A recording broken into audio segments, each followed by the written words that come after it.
Assalamualaikum warahmatullahi wabarakatuh. Perkenalkan, nama saya Fali Panilmi. NIM 2005 12 14 29. Di dalam video ini saya buat untuk memenuhi tugas dari mata kuliah Sistem Operasi dengan dosen pengampu Pak Agus Prihanto SD.Com. Ya, langsung saja. Sejarah komputer. Yang pertama, penemu komputer. Penemu komputer pertama adalah Charles Babbage, adalah seorang pakar matematika pada tahun 1882. Namun perkembangan selanjutnya tidak lepas dari jasa penemu dari generasi berikutnya. Tahun 1882, Charles Babbage dengan idenya yang sangat cemerlang menciptakan sebuah alat yang dapat membantu manusia dalam melakukan perhitungan yang rumit. Mesinnya yang tidak selesai dibuat saat ini berada di London Museum of Science. Dari sinilah cikal bakal komputer diawali.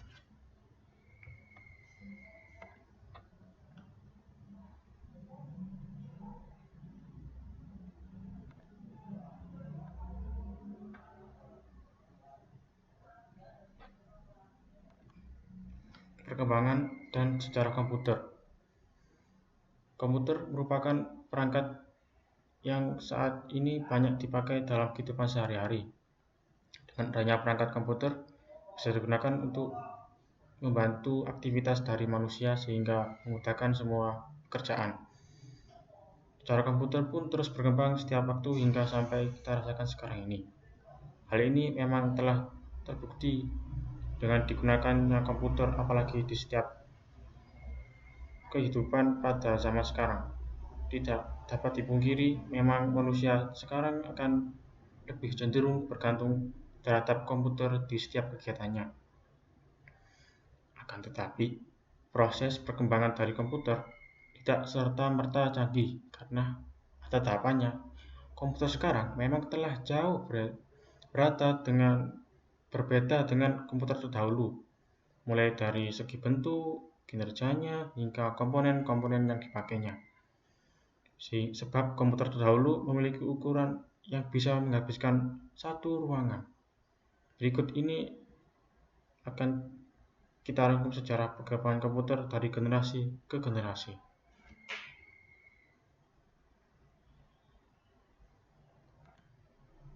Generasi pertama dibuat pada tahun 1946 hingga 1959. Pada tahun 1946, komputer diciptakan dengan tabung vakum sebagai komponen utamanya.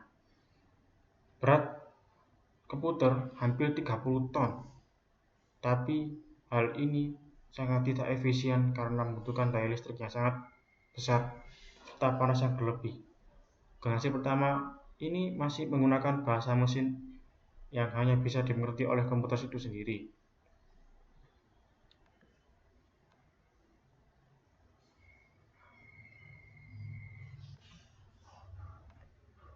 Ciri-ciri generasi pertama: proses kurang cepat, daya simpannya kecil, suhu cepat panas, ukuran hardware sangat besar.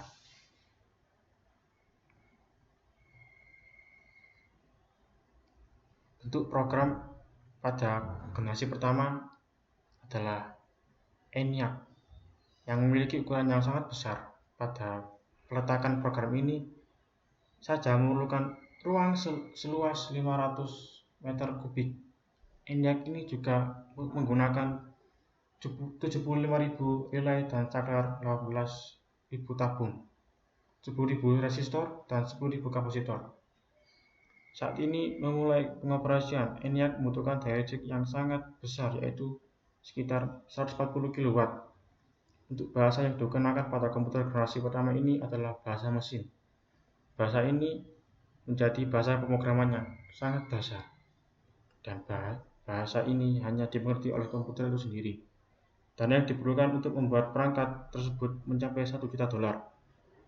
Namun, kemampuan komputer generasi ini memang sangat terbatas, sehingga untuk dapat memecahkan masalah membutuhkan waktu yang sangat lama. Bahkan, pengguna harus memakai kartu berlubang atau disebut punched cards serta pita kertas untuk dapat melakukan input agar dapat melakukan output yang dihasilkan berupa printout menggunakan biaya pembuatan fantastis, namun fungsinya sendiri ini belum maksimal.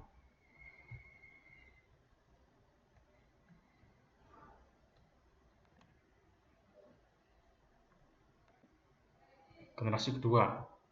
Komputer generasi kedua sudah menggunakan teknologi transistor tabung vakum yang berfungsi sebagai komponen dasar di komputer generasi pertama yang telah tergantikan dengan teknologi transistor.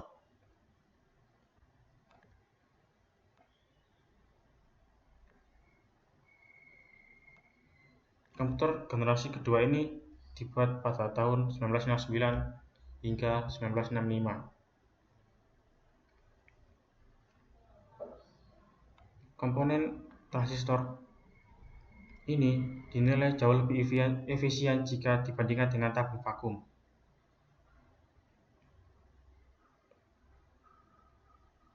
Komputer generasi kedua mempunyai ukuran transistor yang lebih kecil dibandingkan tabung vakum, sehingga daya listrik yang diperlukan lebih kecil untuk pengoperasiannya. Biaya pembuatan komputer generasi kedua juga lebih terjangkau dibanding menggunakan tabung vakum di generasi pertama. Untuk bahasa pemrograman juga telah dikembangkan. Jika pada generasi pertama menggunakan bahasa mesin, untuk generasi kedua diganti menggunakan bahasa assembly dan bahasa simbolik.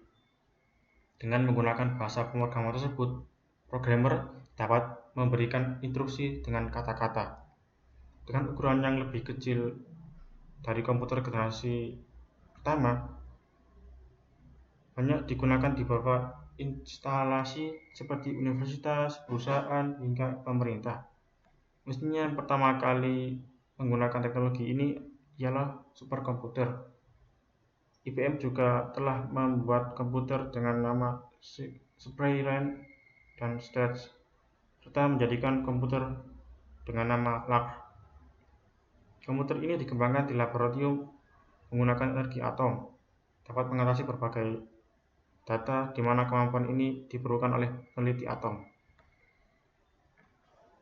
Ciri-ciri komputer generasi kedua: proses operasi lebih cepat, mengembangkan magnetic core storage sebagai memori utama. Orientasi penggunaan program tidak hanya pada orientasi bisnis, tetapi juga orientasi teknik, mampu melakukan proses real-time dan real sharing. Bahasa pemrograman tingkat tinggi. Selanjutnya, komputer generasi ketiga.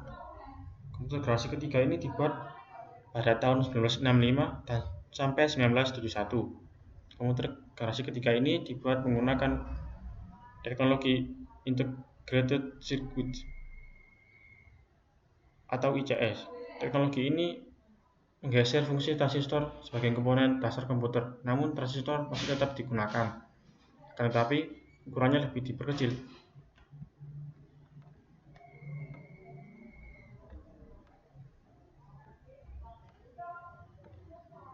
Namun, beberapa transistor yang berukuran kecil tersebut dimasukkan di IC bersama dengan resistor dan kapasitor. Komputer generasi ketiga ini menjadi komputer pertama yang dapat membuat operator berinteraksi menggunakan keyboard dan monitor dengan tampilan sistem operasi. Selain itu, komputer ini menghabiskan biaya yang lebih murah sehingga dapat dijangkau oleh masyarakat umum. Komputer generasi ketiga ini merupakan perkembangan melalui tahap sangat pesat dari komputer terdahulu. Komputer generasi ketiga ini muncul pada era 1964-1971. Dalam penggunaannya, transistor membuat kinerja komputer cepat panas sehingga komputer generasi kedua mulai ditinggalkan. Komputer generasi ketiga ini memiliki ciri-ciri kapasitas memori yang lebih besar, menggunakan terminal visual display yang bisa mengeluarkan suara, media penyimpanan dengan kapasitas yang lebih besar. Karena menggunakan IC sehingga memiliki performa yang lebih cepat, peningkatan software, dan masih banyak lagi yang lainnya. Selanjutnya adalah komputer generasi keempat yang dimulai dari 1971 hingga 1980. Komputer generasi keempat ini sudah menggunakan teknologi baru, yaitu mikroprosesor yang mana masih digunakan oleh beberapa masyarakat Indonesia hingga saat ini.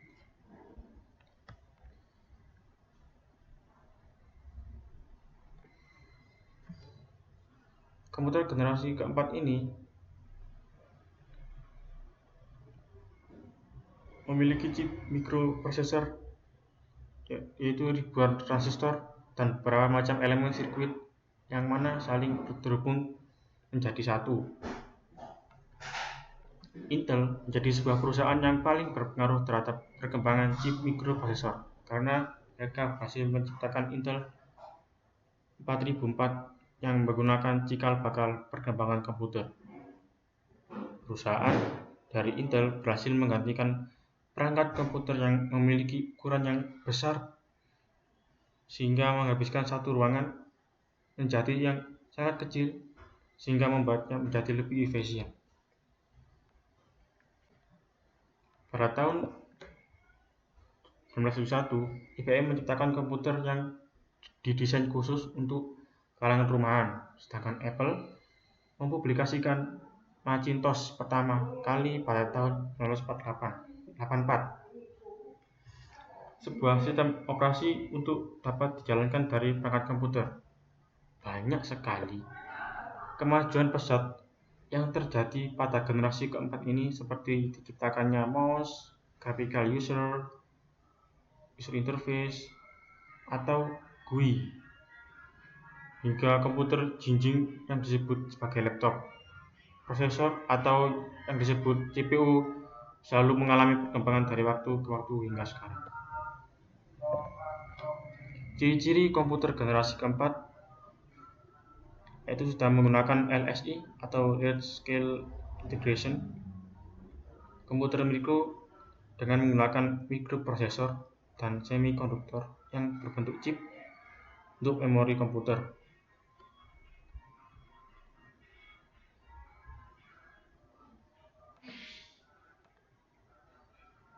Komputer generasi kelima dibuat dari tahun 2000 sampai masa depan.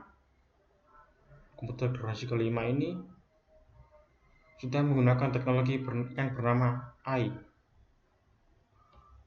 Teknologi AI merupakan teknologi kecerdasan buatan, sehingga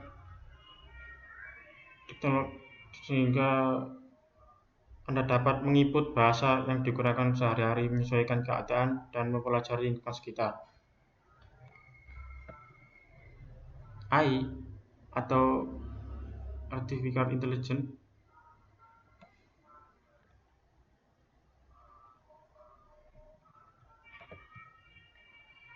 adalah kecerdasan buatan. Jadi komputer generasi kelima ini sudah sangat canggih. Bentuknya pun sudah lebih efisien dari generasi-generasi sebelumnya. Dan komputer ini memiliki prosesor yang sangat cepat. Ciri-ciri generasi kelima masih menggunakan teknologi LSI, fitur-fitur yang semakin banyak, pemrosesan informasi yang lebih cepat, kemampuan multimedia yang jauh lebih baik dibandingkan dengan generasi keempat atau generasi sebelumnya, komputer yang semakin kompak dan minimalis. Kesimpulan, bagaimana? Apakah Anda sudah memahami secara lengkap komputer sebagaimana dijelaskan di atas? Kehadiran komputer sendiri memang memberikan banyak kemudahan untuk menunjang berbagai aktivitas harian. Komputer akan terus berkembang setiap tahunnya. Sekarang banyak perusahaan komputer yang bersaing dalam perkembangan komputer yang terus sampai masa mendatang. Jangan lupa like dan subscribe.